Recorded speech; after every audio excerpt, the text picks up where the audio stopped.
The following exercise is a shoulder coordination and release technique that can be really great not only for bringing a whole bunch of ease and mobility up through here, but also releasing a whole bunch of tension further down the body just because of what's happened up in here.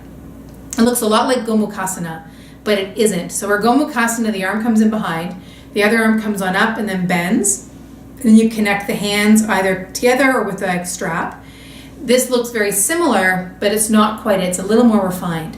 Now, to give a little background, is I discovered this when I was on my bike, a stationary bike, and I was getting really tight up and through here, and I was just starting to play around with the movement of my humerus, and lo and behold, not only did I get the ease up through here, but my legs became really, really powerful. So I share it with you because I played with it with a bunch of clients, and then I saw all the changes that we're making for them, and I highlighted it in the Therapeutic Yoga for Shoulders and Hips book, which I published about 11 years ago.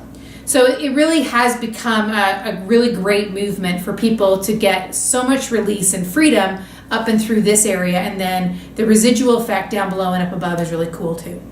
So here's how it goes. Arm is out to the side, and you start to move the arm bone in the shoulder socket, and all you're doing is moving the humerus in the glenohumeral joint. That's it. That's all you're doing. You're not supinating and pronating. You're just moving that humerus. Now you're going to take the other hand in behind. You're going to touch the shoulder blade in behind if you can. If you can't reach it, then have a friend touch it for you. So as you do your rotation, let the blade be totally quiet. Huh, you say? Well, then I can't move. I know, the movement's not very big. It's a really, really small movement. That's why I called it a refined version of Gomukasana. Don't think Gomukasana, even though I just said that word twice. Just think about the very gentle, small range of internal rotation. It's not a lot. There's not a lot of internal rotation here. It's not the point. The point is just to move the joint where it can and how it can. Then you take the arm into some extension and just hang out there with a little bit of internal rotation there at that arm. Good. And now we're going to start to bend the elbow. All the while that blade is staying quiet. So some of you, you'll only get to about here or even here maybe. Some of you will bring the arm all the way easily, but no blade is coming off the rib cage, right? It's staying nice and easy, staying nice and quiet. Good. You're not pushing your hand into your butt. You're just being super easy. Watch that you don't want to side bend one way or the other. Keep your eyes soft, your breath easy. Good.